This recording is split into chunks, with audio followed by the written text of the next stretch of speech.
Evening, Archbishop. My name is Matt. I go to Bishop Shanahan High School, and What year are you? I'm a junior. Okay. And obviously go to a Catholic school, so we're pro-life. But I know stories of children who go to public school and they try to promote pro-life in their school, and often they get punished. So, what do you think like the best ways to promote the pro-life movement in public schools are, while still having respect for each person's unique beliefs and religion? Well, I don't know how to answer that just theoretically. I mean, I'd like to know what the options are that the students think about, and then I would help them think their way through which would be effective and which wouldn't. I'm surprised that they're punished for having a position. I don't think you usually get punished. I thought schools were places of academic freedom and research. So why would you get punished for something, for holding a different position than your teacher?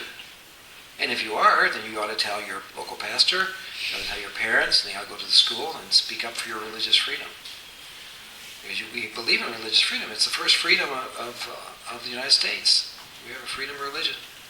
And we have freedom, we have a right to speak our religious beliefs freely. And of course, as I said earlier, this is not a religious issue. It's a human rights issue. You know, there were people who were punished in schools for speaking out against prejudice and segregation in the 1940s and 50s. And we got over that as a country. The reason we got over it is because people like Martin Luther King just refused to be quiet. They went to jail rather than permit this kind of nonsense. And we ought to be willing to go to jail rather than permit this kind of nonsense in our country. Because we love our country. We love our fellow citizens. And we don't want to be the kind of country where people kill babies. We just don't. We're better than that. So I think we're going to take like 3 more questions from this. Hello, Archbishop. My name is Deb, and I'm from Bishop Shanahan High School as well. It's great to see so many of you here. That's great. My question is, I was wondering what your thoughts were on how our country views abortion as not killing, but then if a mother is pregnant and she's murdered, it's considered a double homicide. Well, that's an inherent lack of integrity in our thinking, right? It is, we are not consistent. It's just a simple case of inconsistency. But that's why so many people who are pro-abortion or pro-choice don't want these laws passed.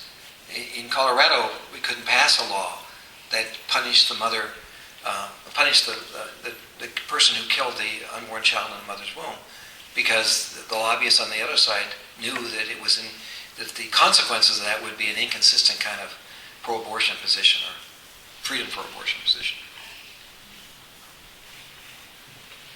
How you doing, Archbishop? My name is Anthony DeBella. I'm an undergrad at Penn. And my question for you is in regards to gay marriage. And I think that's an issue that goes hand in hand with abortion.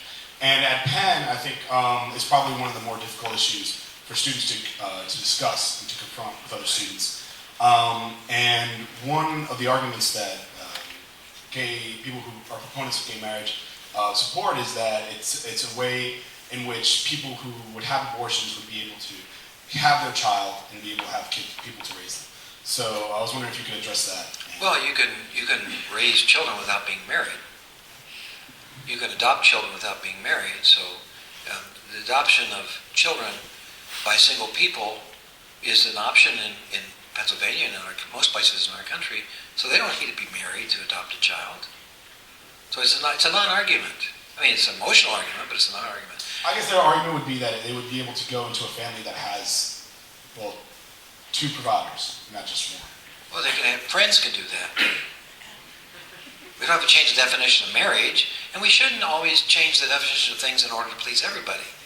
Some things mean something. Marriage means a man and a woman loving each other permanently for the sake of children. And anything less than that is not marriage.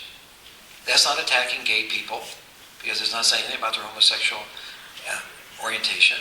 It's just saying marriage is about what marriage has traditionally meant is a man and a woman faithfully marrying one another for the sake of children. So You can have this other relationship, you can call it what you want, but it's not marriage. I understand that, absolutely. And so what would the argument be from a Catholic Christian standpoint for someone who would say that 2 men getting together and marrying for the sake of their children, for the sake of children they adopt? Well, they can have a permanent relationship, but why would you call it marriage? Why do you have to call it marriage? Why not? Because that's not what marriage means. Like, red means red and blue means blue, and you can't call something blue red and say it doesn't make any difference because it isn't red, it's blue. And marriage is in the word, look it up in the dictionary. Yeah, absolutely. So then, I know you're not taking that position. No, I'm thinking. So I'm trying to learn so that I'd be able to argue for myself. So then, what would it be that? The argument that people are using. So then, would the Catholic Church support if the government took on legislation that didn't define it as marriage, but rather said it was a civil union? Well, we generally don't support civil unions either because it's a step in the direction of changing the definition of marriage. So is the church against civil unions? Yes. The church is against sexual relationships because we don't think that's what sex is about. It all goes back to what does sex mean? Sex, in the Catholic understanding, is an act of giving life and giving love. If both elements of that are not present in the sexual act, it's an inappropriate use of our sexual abilities. Giving life and giving love. Two women, two men loving each other can love each other. They really can. The church doesn't say they can't. But they can't give life.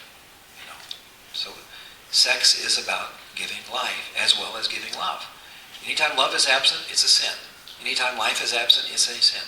That's why we think it's wrong to masturbate. That's why we think it's wrong to use contraception, because it undermines by half the meaning of the sexual act, which is procreative. Masturbation, you don't love anybody either, but you're certainly not giving life. So there's a consistency to the church's position. If you think that you can have sex without the possibility of giving life, then there's nothing wrong with homosexual activity. There's nothing wrong with homosexual marriage. But we don't believe that. We think God has given sex its meaning, and it's always procreative by nature.